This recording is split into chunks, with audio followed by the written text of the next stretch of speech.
have a finite amount of Well, time. you're taking up time. Finite amount of time.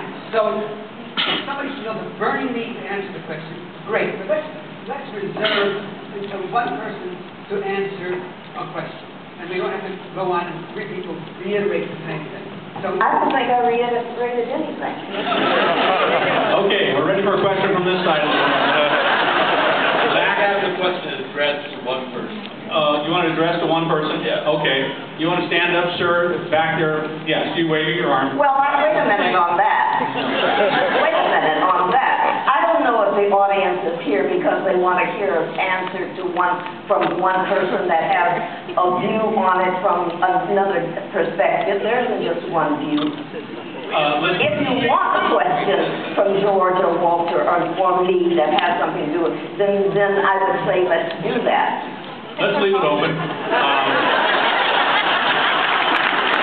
If you want to address a question to a specific actor or actress, please do so. Otherwise, it's open mic for our honored guests. Yes, sir. Now your question. I'm willing to hear from anyone. We've established that Star Trek was groundbreaking for many reasons important in society. But I'm particularly interested in any reactions the three of you might have to something that we just saw in the recent prequel that never, in my memory, materialized in any of the original set or anything since. And that is the relationship that was suggested between Uhura and Mr. Spock.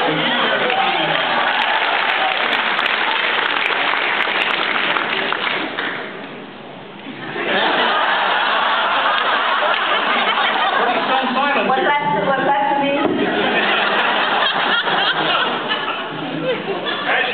I think J.J. Abrams did that to shake it up a little bit.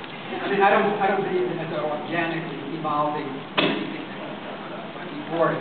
I think it was, hey, this would be something that wouldn't be ready for it. So, I mean, this is my guess. I don't have any insider information. That's what I think. It is a shock, and I don't think it feels like it's something that you could expect. Michelle, what was your take on it?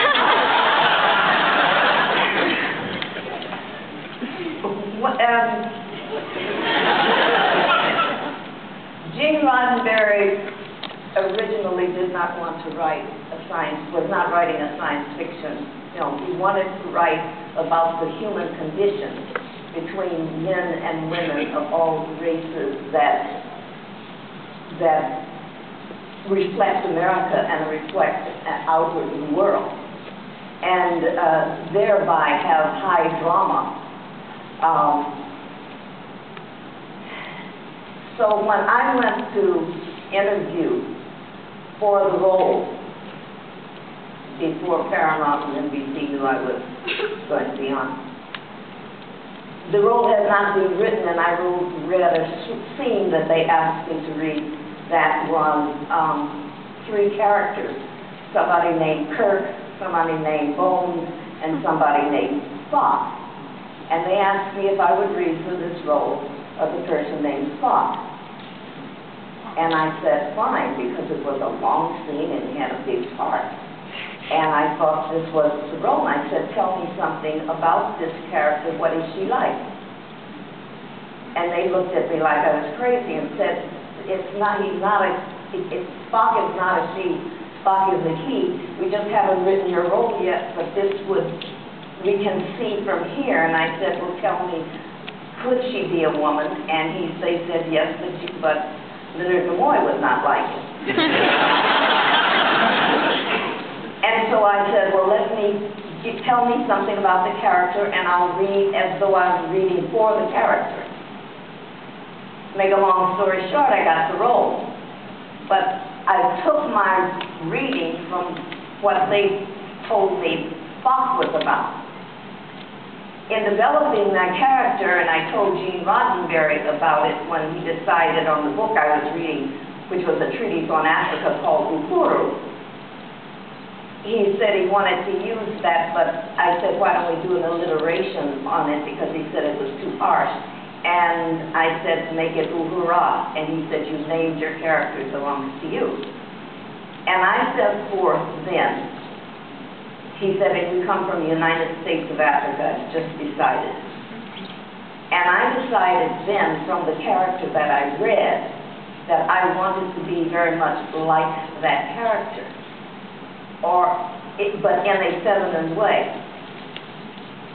And Gene said, and I was sharing this with George the other day, when I told him that I thought of Spock as my mentor, because if you remember, Uhura was the only one he was able to teach the Vulcan lair to.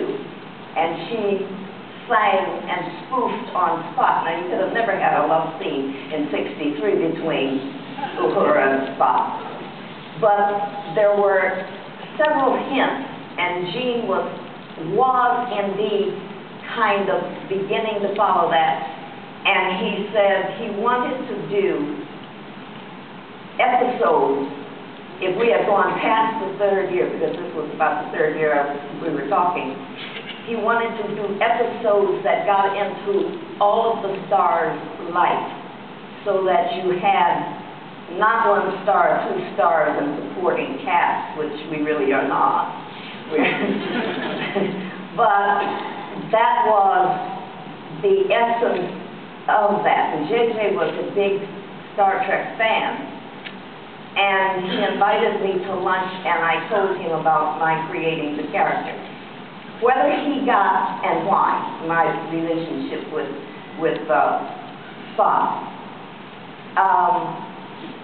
Whether he got that idea from there, I don't know. If he took it and ran with it and thought, wow. And having said that, he might very well have then said exactly coming from exactly where Walter really realized it. That would have you all sitting here going, what was that? When did that happen? So it shocked me a little bit, but It was a fun part. We looked at it from Riverside, of course. Yes. Captain Kirk is supposed to be born here. They had him alternate reality, obviously, Yes. born in outer space. Yes. But this was the first movie that Riverside's actually been named in. They had to the Riverside Yes. shipyard. Right.